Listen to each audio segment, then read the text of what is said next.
Welcome back to Pokemon History and Lore, where each video I'll be teaching you the real-life histories, science, and cultures that inspired your favorite Pokemon.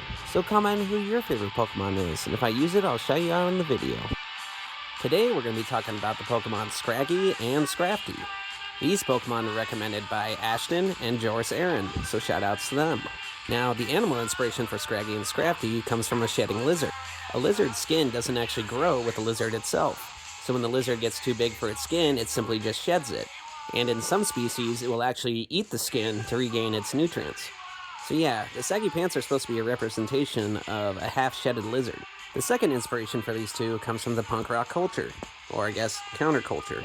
Punk music can trace its origins back to the 1960s with bands like the Stooges, but it became more prominent with bands like The Clash in the UK and bands like the Ramones in NYC. There's actually a huge debate between punk rockers about who started punk. Was it bands from the UK or bands from New York City? I personally don't care. They're both more punk than these guys, that's all I can say. Now, I also read somewhere that Scraggy takes direct design from the Ramones.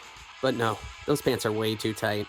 In my opinion, it's more reminiscent of skate punk, which was more prominent in the late 80s and throughout the 90s.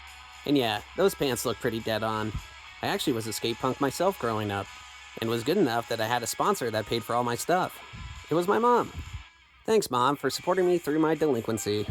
Now, the crest on Scrafty's head also takes inspiration from the Mohawks of punk rockers, who took that hairstyle from Mohawk Indians, who are an Iroquois-speaking tribe native to upstate New York. Now, before I end this video, I want to talk to you about a personal experience that happened to me growing up, and it involves Tim Armstrong. Tim has been a prominent figure in the punk community for a long time, forming bands like Operation Ivy in the late 80s, Rancid in the 90s, and the Transplants in the 2000s, which also has Travis Barker from Blink-182 in it.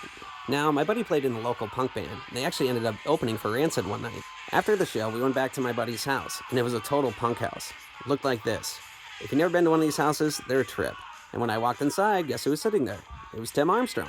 And he sat and talked to me for a good 15 minutes. Definitely one of the highlights of my life.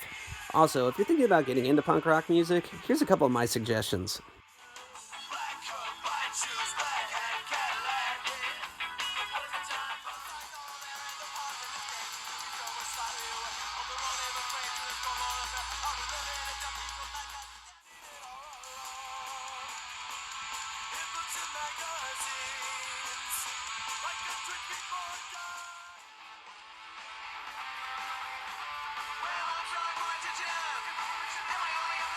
Thank you so much for watching, guys, and here's a preview of the Pokemon I'm going to be doing next.